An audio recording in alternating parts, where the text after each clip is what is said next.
Taking photographs of trees is like taking a portrait of a person. If we're going to take a portrait of a tree, we need to do the same sort of process and go through the same process that I would go through, and I do headshots and portraits of people. So I take the same approach to a tree. It's a subject in the same way that a person's a subject. So the first question I need to ask is, what portrait do I want? Do I want the whole tree? Do I want just the canopy? Do I want to show the foliage? Am I interested in macro shots of flowers and bark and seeds and cones and so forth? Do I want to show the tree in its landscape? How does it fit into the landscape?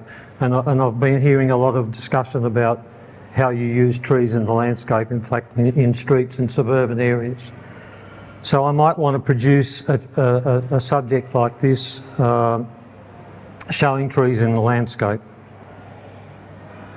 What I suggest to you now is that there is a process that any of you who might be involved in shooting trees, there is a process that I use that I want to share with you, and you might learn something from it and get something from it that you can apply in your own work.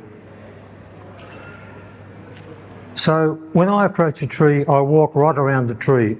A tree is a three-dimensional object, so you need to walk all around it and have a look at what is the best way and the best angle that I'm going to show this tree for whatever purpose that you might be photographing it. Consider the foreground, consider the background, and consider surrounding structures.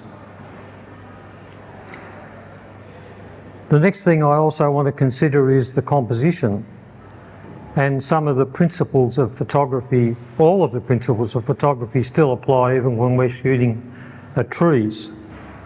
For example, this Blakely eye had beautiful low branches reaching out low down into the ground, and as I walked around, did my 360 around this tree, I immediately saw these leading lines. Leading lines is what we use a lot in photography. Leading lines of trees taking our view into the centre of the tree. Someone once said the art of photography is the art of seeing light. And seeing light on trees is the secret to producing good photographs of trees. It's everything, in my opinion.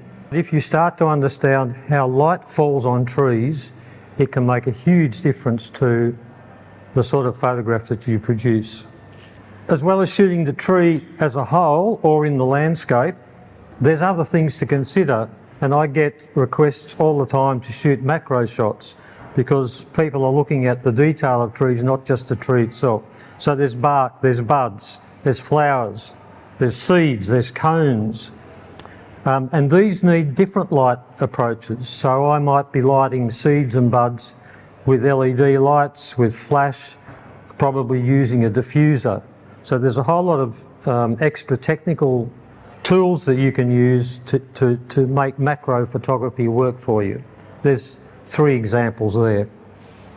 But if you want to take good photographs, you can do that with a simple camera. You can even do it with a phone. If you follow the basic principles I've set out about light and composition, you can use that to best effect.